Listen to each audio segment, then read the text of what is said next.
अस्सलामुअलैकुम everyone, welcome back to my channel, welcome back to Iram style corner. जी जनाब, कैसे हैं आप? ठीक ठाक हैं, खैरियत से हैं? तो चलते हैं अपनी लुक की तरफ। लुक आप जैसे कि देख रहे हैं, आज की लुक है copper brown glitter eye makeup tutorial. Easy tutorial है और स्मोकी ट्यूटोरियल है। ये मैंने आपको सिखाना है कि ये मैंने किस तरह से किया है, बहुत ईजी, बहुत ही आसान तरीके से। और जनाब जी, आपने एंड तक इसको देखना है, इसलिए ताकि आपको पता चले कि एंड में मैंने आपसे कौन कौन सी टिप्स जो हैं शेयर की हुई हैं। बहुत अच्छी टिप्स हैं ऑयली स्किन वालों के लिए। जो मास्क है जो मैं यूज़ करती हूँ वो मास्क, और साथ ही उस्मा रियाज़, जिनका नाम असल में सादिया रियाज़ है, वो मुझे हर दफ़ा ये रिक्वेस्ट करती थी कि मैम मेरा नाम ज़रूर लीजिएगा। तो Sadia, thank you so much कि आप हर दफ़ा बहुत अच्छे कमेंट्स करती हैं। तो आज मैंने आपका नाम जो है मेंशन कर दिया, क्योंकि मुझे सिर्फ याद नहीं रहता था। तो अब मैंने सबसे पहले आपका नाम जो है क्रॉप करके रख दिया था। होप आपको अच्छा लगा होगा। अब चलते हैं जी अपने लुक की जानिब। और साथ में अगर बता दूं, आपने अभी तक मेरा चैनल सब्सक्राइब नहीं किया है तो चैनल को कर दीजिए सब्सक्राइब। और हनी शेड के लेंसेज जो है मैंने आज यूज़ किए हैं, और मैंने इस तरह ऑफलाइन जो था बेस वगैरह अप्लाई कर ली है, और एक आईब्रो जो है मैंने रेडी कर लिया है।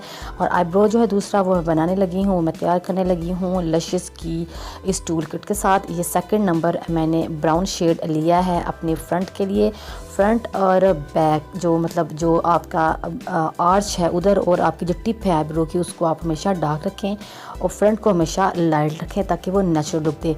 और ये जो लाइन है, जिनके आईब्रोज़ बनाते हुए लाइन नज़र आती है, वो बहुत बुरी लगती है। कभी भी अपने आईब्रोज़ बनाते हुए उस लाइन को ऐसे ही नहीं छोड़ दें जो आप लगाते हैं, उसको हमेशा ब्लेंड आउट करें ताकि एक फेक लुक ना नज़र आए कि आपने वाकई इसमें जो है कोई भी पाउडर यूज़ किया हुआ है, या कोई भी आपने टिंट यूज़ किया हुआ है, या कोई भी आपने पोमेड यूज़ किया है। इसलिए आपने जो कुछ भी आईब्रोज़ पे अप्लाई करना है, कोई सा भी अपने जो है प्रोडक्ट यूज़ करना है, उसको आपने अच्छे से ब्लेंड करना है।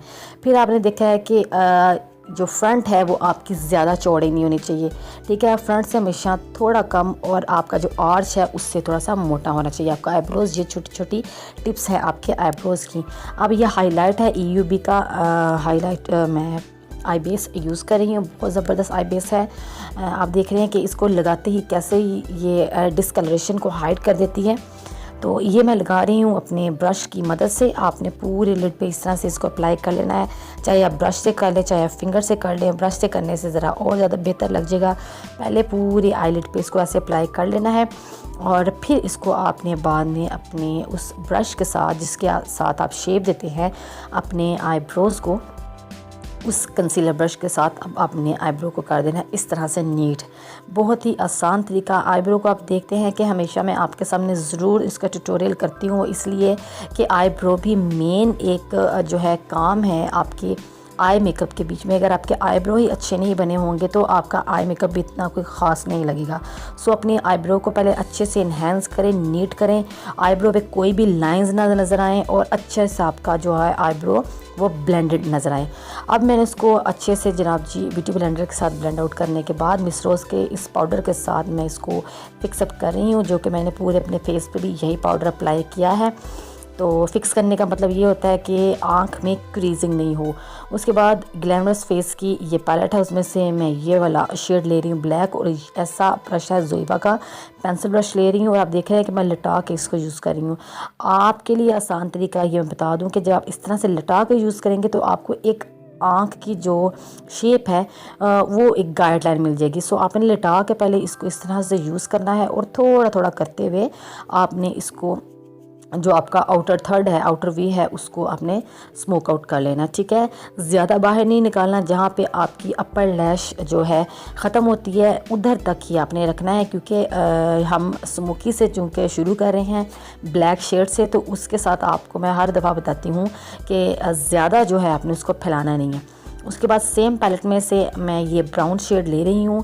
अब मैं इस ब्राउन शेड से, जो कि मैट शेड है, मैंने ब्रश भी चेंज कर लिया है, और उस ब्रश से थोड़ा सा फ्लफ़ी ब्रश मैंने ले लिया है, बड़ा ब्रश। अब इसके साथ मैंने इसको ब्लेंडिंग करनी है। अब स्मोकी को और ब्राउन को आपने ब्लेंड आउट करना है, बड़े तहम्मुल मज़ाजी से करना है। और आप देख रहे हैं कि जहाँ पे स्मोकी की जो एजेस हैं, मेरे जो शेड लगाया स्मोकी, उसकी जो एज है उसके ऊपर मैं ब्राउन आई शेडो को रख रही हूँ। ये मेन बात है कि आपने ब्लैक आई शेडो को बिल्कुल भी नहीं छेड़ना। नीचे से आपने उसकी जो एजेस हैं उसके साथ ही ब्राउन को आपने मिक्स एंड मैच करना है, उसके साथ ही आपने उसको ब्लेंड आउट करना है। और आप देख रहे हैं कि मैं इसको जो है सर्कुलर मोशन में जो है घुमाती जा रही हूँ, क्योंकि मैंने अपनी जो है आउटर वी को लिफ्ट करना है। ठीक है, जब आपने आउटर वी को लिफ्ट करना है तो आपने इस आउटर वी की साइड पे जहाँ पे कि मैंने ब्लेंड कर रही हूँ उसको ऊपर की जानिब लेके जाना है, जहाँ पे आप जो है अपना हाइलाइटर अप्लाई करते हैं ब्राउन बोन पे। उस पे लगाने के बाद मैं अब जो इसकी एक एज अंदर की जानिब रहेगी थी उसको मैंने ब्लेंड कर दिया ब्लैक और ब्राउन को, ताकि स्मूथ आउट हो जाए। अब ये कॉपर शेड ले रही हूँ, ऑरेंजिश कॉपर सा ये आई शेडो है, और मैंने पहले इसको ब्रश के साथ अप्लाई किया था।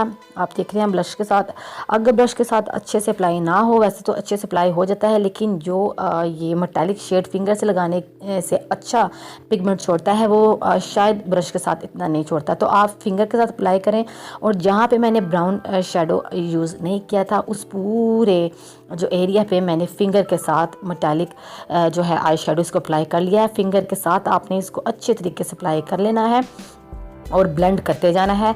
और आप देख रहे हैं जहाँ पे थोड़ा सा उसके एजेस थे उसको आपने किसी भी ब्रश के साथ, फ्लफ़ी ब्रश के साथ आपने उस एजेस को लाजमी ख़त्म करना है। ठीक है, एजेस जो है बहुत बुरे लगते हैं, बहुत ही एक प्रोफेशनल सी जो है लुक आती है, तो अपने प्रोफेशनल लुक देनी है तो ब्लेंडिंग बहुत ज़रूरी है। अब सेम पैलेट में से मैंने मेटालिक जो पार्ट था ग्लैमरस फेस का, उसमें से मैंने ये हाईलाइटर जो है ले लिया है, और ब्रश भी आप देख रहे हैं बहुत ही छोटा सा ब्रश मैंने कर लिया है, क्योंकि मैंने ब्राउ बोन को करना है हाईलाइट, और हाईलाइट कर लिया है जी ब्राउ बोन को, आर्च को मैंने लिफ्ट अप कर लिया है। उसके बाद मैं अब इसको इनर कॉर्नर पे भी उसी ब्रश से अप्लाई कर रही हूँ।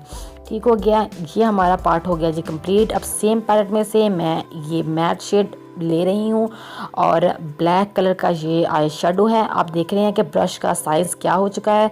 आप लोअर लैश को नीट और क्लीन जो है दिखाना चाहते हैं तो उधर उतना ही छोटा आप ब्रश कर दें जब आपने डार्क आई शेडो लेना हो। कभी भी डार्क आई शेडो आप बड़े फ्लफ़ी ब्रश के साथ या पेंसिल ब्रश के साथ आप कभी भी यूज़ मत करें। ठीक है, आपने इस तरह से उसको पहले लगा लिया, बाद में इस तरह एक बुलेट ब्रश है, ठीक है, बिल्कुल बारीक सा ये ब्रश है जिसके साथ मैंने उसकी एजेस सिर्फ जो है ब्राउन के साथ ब्लेंड आउट कर ली हैं। अब सेम जो मेरा शेड था, ये जो मेटालिक शेड है वो मैंने अपने इनर थर्ड पे अप्लाई कर लिया। अब ये हैंग पेंग का सेम मेटालिक शेड जो है कॉपर शेड, ये मैं अप्लाई कर रही हूँ ग्लिटर का, और सिर्फ उस एरिया पे लगा रही हूँ जहाँ पे मैंने मेटालिक शेड अप्लाई किया था। और मेटालिक शेड के ऊपर ही आपका ग्लिटर हमेशा उठ के आता है। कोशिश करें कि ग्लिटर लगाने से पहले उसके नीचे foil shade metallic shade use करें। आप देख रहे हैं कि मैंने उसको फिंगर के साथ स्प्रेड किया है। आपने इवन आउट करना है तो फिंगर के साथ करना है, ब्रश के साथ बिल्कुल भी नहीं करना है। आपने इसको लगा लिया और फिंगर के साथ देख रहा है मैंने आपके सामने उसी एरिया पर उसको ब्लेंड कर दिया। अब ये रिवाज यूके का मैं आईलाइनर ले रही हूँ, और आईलाइनर थोड़ा सा डिफरेंट लगाना है। ठीक है, हमने पहले बारीक सा आईलाइनर अपने आई लैश के साथ रखते हुए लगा लिया है, और आगे जाके हमने इसको क्या कर देना है जी स्मज। ठीक है, अब मैं क्या कर रही हूँ, आउटर जो है थर्ड पे आप देख रहे हैं कि मैं इसको आईलाइनर को मोटा करती जा रही हूँ। आपने इस बात की फिक्र नहीं करनी कि विंग निकला है कि नहीं निकला, रफ है कि नीट है, क्योंकि हमने एंड से इसको करना है ब्लेंड, और अंदर हमने इनर कॉर्नर पे भी निकालना है छोटा सा विंग। ठीक है, तो हमने इसको कर लेना है जी थोड़ा सा मोटा, जहाँ पे हमारा ब्लैक स्मोकी शेड है, और उसी ब्लैक के अंदर अब इसको आप ब्लैक आई शेडो के साथ अच्छे से ब्लेंड आउट कर देंगे, ताकि आपका जो आईलाइनर है वो बिल्कुल इसके अंदर स्मज हो जाए और पता ना चले कि आपका आईलाइनर कहाँ ख़त्म होता है। ये इस लुक की ख़ास बात है जो कि मुझे पसंद है, ब्लेंड आउट हो जाता है जो आपका आईलाइनर। अब मैं लगा रही हूँ जो मस्कारा। मस्कारा आपने लगा लेना है आई लैशेज़ लगाने से पहले हमेशा, और मस्कारा मैं लगा रही हूँ क्लोसल का, और मैंने लगा लिया है जी मस्कारा बहुत अच्छे से। अब मैं क्या करूँगी, मैंने कंसीलर ले लिया, अभी कोई भी कंसीलर ले सकते हैं, और ब्रश की बैक से मैंने ये वाटर लाइन को इससे कर लिया है जी टाइट लाइन, और आप कोई भी जो है कंसीलर वाइट पेंसिल यूज़ कर सकते हैं। अब वही हाईलाइट EUB के मैं ये लैशेज़ यूज़ कर रही हूँ, मुझे बहुत पसंद आए हैं ये लैशेज़, इतने कमाल के लगते हैं, बहुत ही खूबसूरत लगते हैं, एक तो लाइट वेट है, बहुत ही ज़बरदस्त लुक देते हैं। ठीक है, इनको मैंने स्वीट टच के एडहेसिव के साथ मैंने इसको कर लिया है जी अप्लाई, जो कि आप देख रहे हैं। लोअर लैश पे रह गया था ये मस्कारा, वही मस्कारा सेम मैंने लगा लिया है लोअर लैश पे, और अपनी लोअर लैश को कर लिया जी थिक। और उसके बाद अब करेंगे हम कंटूर। कंटूर आपने करना है नोज़ को, और कंटूर आपने करना है इस तरह के स्ट्रोक से, और फिर लगा लेना जी हमने ब्लश ऑन। मैक का ये मैं ब्लश ऑन यूज़ कर रही हूँ, और ब्रश है जी मेरा ग्लैमरस फेस का। HB का हाइलाइटर मैं यूज़ करूँगी, बड़ा मज़े का ये हाइलाइटर है, बड़ा ज़बरदस्त पिगमेंट छोड़ता है। इसको मैंने लगा लेना है जी चीक बोन पे छोटे से फ्लफी से ब्रश के साथ। आप चाहे तो फिंगर के साथ भी लगा सकते हैं, लेकिन ये है कि वो एकदम से ज़्यादा लग जाता है। इस ब्रश से ये है कि शाइन बहुत ज़बरदस्त आती है, जैसे वो पॉलिश हो जाता है ना ऊपर से इस ब्रश के साथ, उस तरह की शाइन आती है। ओके जी, नोज़ पे लगाया और हमने लगा लिया है जी फॉरहेड पे।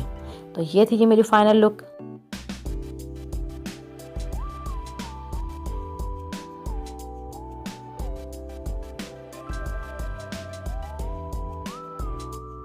होप आपको आज की जो है मेरी ये मेकअप लुक बहुत इजी लगी होगी, और अगर आपने अभी तक मेरी वीडियो को थम्स अप नहीं दिया है तो काइंडली उसको थम्स अप दे दीजिए। और दूसरी बात ये कि वीडियोस पे जो एड्स चल रही होती हैं उनको कभी भी स्किप मत करें। आप उनको स्किप करेंगे तो आपका जो खुद का जो अकाउंट है वो ख़तरे में पड़ सकता है। सो मेरी जो एड्स हैं उनको सारा देखा करें, इसमें आपके लिए भी फ़ायदा है। तो जनाब अली, आज की टिप्स एंड ट्रिक्स भी आपके मेरे ख्याल में जहन में पड़ गई होंगी, और आज की जो ये लुक है कॉपर ब्राउन, ये भी एक रिक्वेस्टेड लुक थी। होप उनकी भी रिक्वेस्ट पूरी हो चुकी होगी, क्योंकि मुझे नाम भूल गया है। 2-3 लड़कियां थी जिन्होंने मुझे कहा था कि ग्लिटर कॉपर लुक जो है वो क्रिएट कर दें। तो जनाब अली, इसके साथ ही मैं आपसे चाहूँगी इजाज़त, लेकिन पहले मुझसे करें वादा, अगर आपने मेरे चैनल को नहीं सब्सक्राइब किया तो फ़ौरन से कीजिए सब्सक्राइब, और वीडियो को कीजिए ज़्यादा से ज़्यादा शेयर, ताकि मेरी वीडियो ज़्यादा से ज़्यादा लोगों तक पहुँचे और सब in makeup tips and tricks से मुस्तफ़ीद हो चुके हैं। और अपनी दुआ में मुझे ख़ास तौर पे रखिएगा याद, मेरा नाम लेके ख़ास तौर पे कीजिएगा मेरे लिए दुआ, क्योंकि मैं आपसे हर दफ़ा करती हूँ रिक्वेस्ट, ठीक है, दुआएं किसी की भी लग जाती हैं। सो अपनी दुआ में मुझे रखिएगा याद, ताकि मैं आपके लिए अच्छी अच्छी वीडियोस ला सकूं, अच्छी अच्छी टिप्स एंड ट्रिक्स के साथ, DIY एंड होम रेमेडीज़ के साथ। तो अब लास्ट में देखते जाइए मेरी जो है होम रेमेडी। मुझे दीजिए इजाज़त, अल्लाह हाफिज़।